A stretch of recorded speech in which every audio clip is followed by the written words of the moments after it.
Hello and welcome दोस्तों।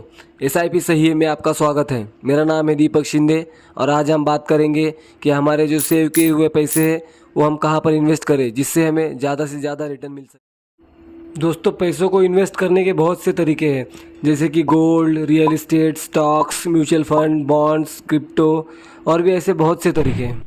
दोस्तों, आज की इस वीडियो में हम यही जानेंगे कि कहाँ पर इन्वेस्ट करने से हमें कितना रिस्क और कितना रिटर्न मिल सकते हैं। तो चलिए वीडियो को शुरू करते हैं। सबसे पहले हम बात करेंगे फ़िक्स डिपॉज़िट के बारे में।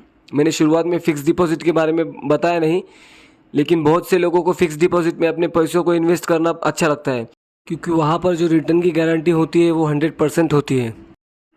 दोस्तों, इंडिया में FD के जो रिटर्न परसेंटेज है वो 4 से लेकर 6% तक है, या सीनियर सिटीजन्स के केस में ज़्यादा से ज़्यादा 7% तक, और उतना ही इन्फ्लेशन रेट भी चल रहा है।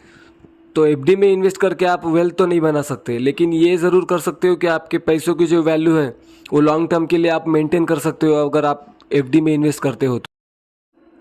दोस्तों, बैंक FD में इन्वेस्ट करने का ये बेनिफिट है कि आपको जीरो रिस्क के साथ 100% फिक्स रिटर्न की गारंटी मिलती है। अगला इन्वेस्टमेंट का तरीका है गोल्ड। दोस्तों, गोल्ड में इन्वेस्ट करना भी सेम ही है as compare to fix deposit, क्योंकि यहाँ पर भी उतने ही रिटर्न मिलते हैं। हाँ, 1-2% ज़्यादा मिलते हैं, लेकिन अगर आप फिज़िकल गोल्ड में इन्वेस्ट कर रहे हो, यानी कि फ़िज़िकल गोल्ड अगर आप ले रहे हो, तो उस पर भी मेकिंग चार्जेज, GST का इम्पैक्ट ज़रूर पड़ेगा।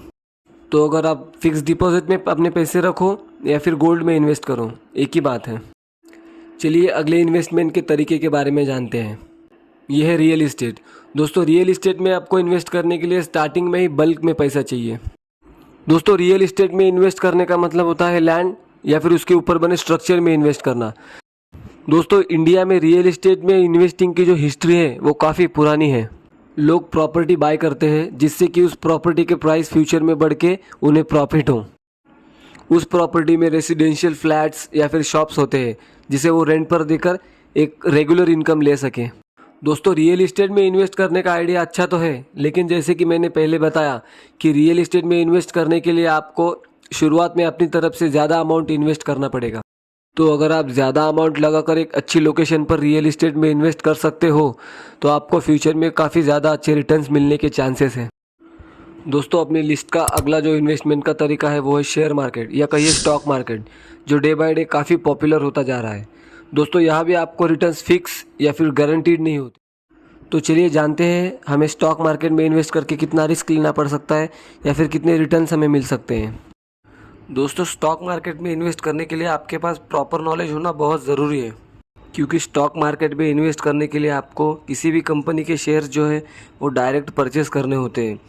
तो उस कंपनी के शेयर्स परचेस करने से पहले उस कंपनी के बारे में आपके पास पूरी इन्फॉर्मेशन होना बहुत ज़रूरी है, जैसे कि उस स्टॉक ने दिए हुए पिछले रिटर्न्स, उसका P रेशियो, उसका मार्केट कैप, उसके फंडामेंटल्स, इन सब बातों की जानकारी होना आपको बहुत ज़रूरी है। दोस्तों, अगर आप इन सब बातों को कर सकते हो तो डेफिनेटली आप स्टॉक मार्केट में इन्वेस्ट करके लॉन्ग टर्म में अच्छे खासे रिटर्न्स कमा सकते हो। अगला इन्वेस्टमेंट का तरीका है म्यूचुअल फंड। दोस्तों, म्यूचुअल फंड भी अल्टीमेटली स्टॉक्स में ही इन्वेस्ट करते हैं अगर आपने इक्विटी म्यूचुअल फंड्स में इन्वेस्टमेंट की हो तो। लेकिन आप यहाँ पर डायरेक्ट स्टॉक्स में इन्वेस्ट नहीं करते हो, आप यहाँ पर एक फ़ंड में इन्वेस्ट करते हो।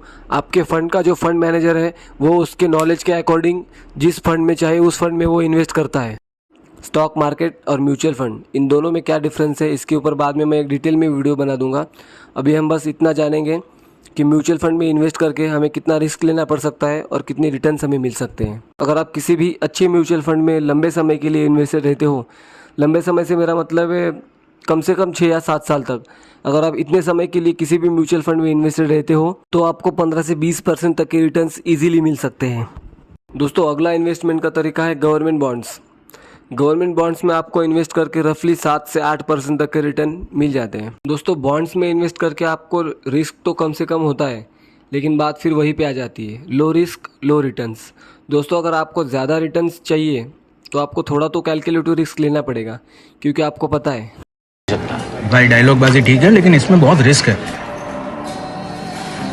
रिस्क है तो रिस्क है।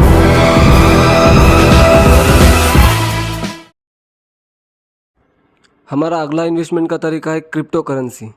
दोस्तों, क्रिप्टो करेंसी के बारे में मुझे भी ज़्यादा जानकारी नहीं है।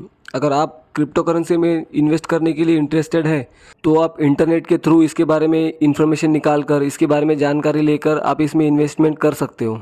दोस्तों, इन सारे इन्वेस्टमेंट के तरीकों में से मैं पर्सनली अपनी इन्वेस्टमेंट म्यूचुअल फंड्स में करता हूँ और मैं आपको भी यही सजेस्ट करूँगा कि आप म्यूचुअल फंड्स में SIP करें, क्योंकि SIP सही है।